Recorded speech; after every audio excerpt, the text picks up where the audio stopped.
I'm just gonna put the rose there so there's something to look at. Um, so this is the Jerry Michael Williams trial, which is interesting. His death day was December 16th, 2000. Since I can't go back and look at the stars on that day, I don't have my time machine with me. So, we're gonna look at the trial, actually. The trial the entire week was December 10th through the 14th. So, let's start with Monday, December 10th. Two stars in the northwest known as the Twins or Gemini. You have the whitish star, Castor, and then you have the yellow-orange one, Pyxis. The host of the annual Gemini meteor shower. Well, with the meteor shower, it looks like somebody was having a spat. Usually with meteor showers, they're usually in certain constellations, stars, things like that. Since it was in Gemini and maybe one of the people, or in this case, these two were married, Brian and Denise. It was Denise's second husband. So Gemini does represent the lovers, so there was probably a disagreement amongst those two around that time. And then we have Tuesday, December 11th, the Summer Triangle. It's kind of like the Triangle of Hell. But the Summer Triangle is slowly bidding farewell as it rests in the southwest northeast, the great river in the sky, the Orient. So there's probably a little bit of the Milky Way coming up, so a ghost is rising out of the hole. It could also be the underworld. Maybe Mike showed up and wanted to see justice in his case. Then we have Wednesday, December 12th. Venus reaches the highest point, then drops to 1/3 of the horizon. So this was representing Denise at the time. So twilight, dawn, and then the Gemini meteor shower reaches as the peak early on Friday. So that's 2 days away at the end there. So there's a bit of a spat with the meteor shower lasting Monday through Friday between the two lovers in this case, which, they had a lot of double dealings. Then we have Thursday, December 13th, we have the Gemini meteor shower. Reaches its peak overnight, has 100 shooting stars per hour. Gemini climbs to the top of the sky with the radiating stars from it. So you have the yellow-orange star from Pyxis, and then you have the white-bluish star from Castor. So those things are pretty freaking high. So just watching this is like insanity. So you have the Gemini up there. Then you have Mars. You have Venus up here, called the hand mirror when it's that high. Mars is going to do a dippity-doo. This is representing Brian. He's going to go up here, the shield and sphere. And he's going to walk out with the moon, the spiritual and material worlds behind him. So that's the moon on that particular day. So he's walking out with his sword and shield,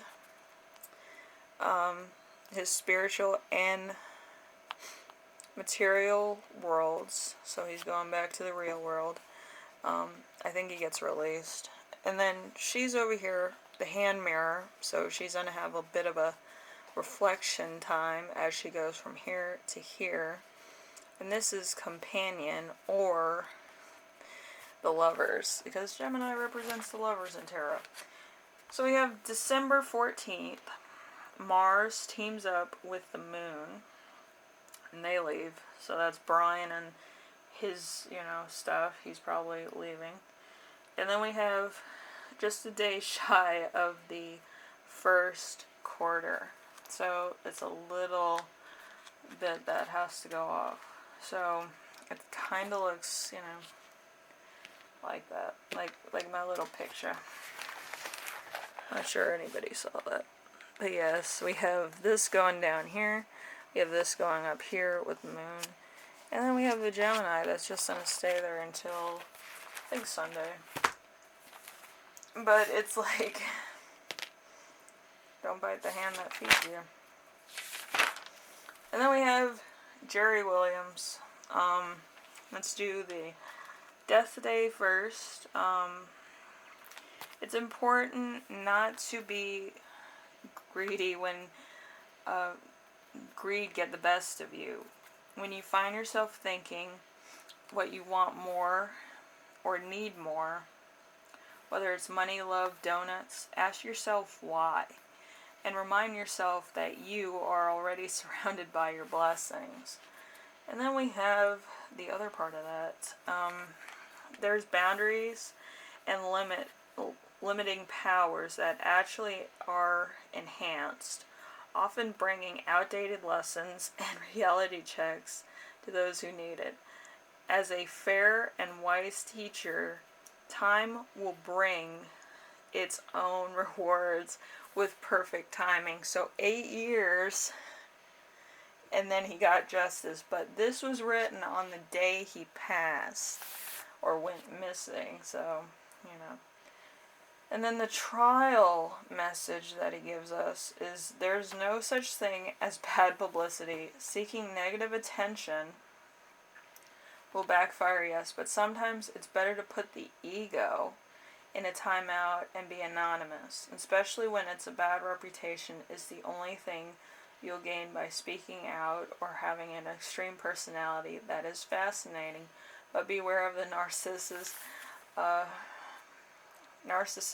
masquerading as a charismatic leader. So, yeah, Denise was a bit over the top. She was there saying that her second husband was doing this and trying to paint the picture like he was the bad guy. And then she got convicted of her first husband's murder 8 years later. So, yeah. That's really just desserts. Anyway. Yes, and the planets do have kind of like the same messages for a lot of times. But, I'm not doing like the full message. We'll be here all day.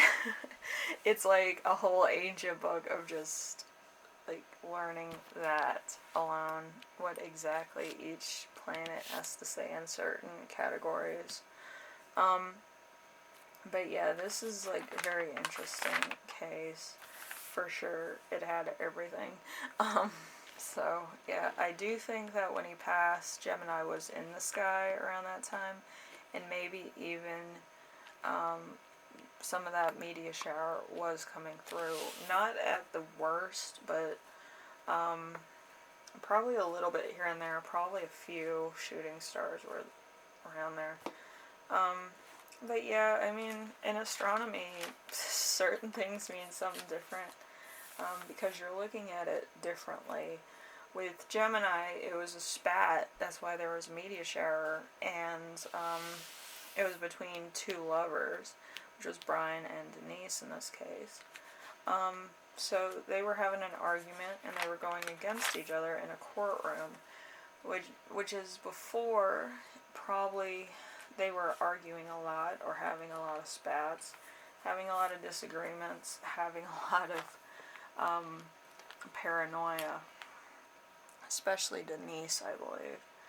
But I do think that it was a means to an end, and having the two separated and go against each other like the last minute was perfection. They got married just to cover up what they did. And then having them separated, you can put the two against each other. which was magnificent, if I do say so myself. Anyway, that's it for this reading. It was a fun experience, I guess. But I love having those cases that fit so neatly with timing and what the person has to say after the fact, what the planets have to say, what the astronomy looks like. I just love how everything kind of fit in, how the grandmother was in there, well, the mother was in there, how Denise looked like, she was just a bad person. And it's just great to see a happy ending every now and again. What do you think?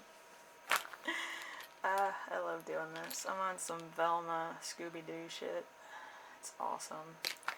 Anyway, I will see you in the next video, which, yeah, this one's a little bit much for me.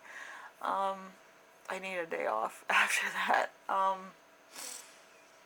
Yeah, it's probably gonna be a lot of back and forth. But the ending's a little, bittersweet on the next one. So, stay tuned for that one. Probably going to be two-parter, if I do remember. Because the evidence is a bit long. Yeah, the evidence on this one's a little long. Anyway, I will see you in the next reading.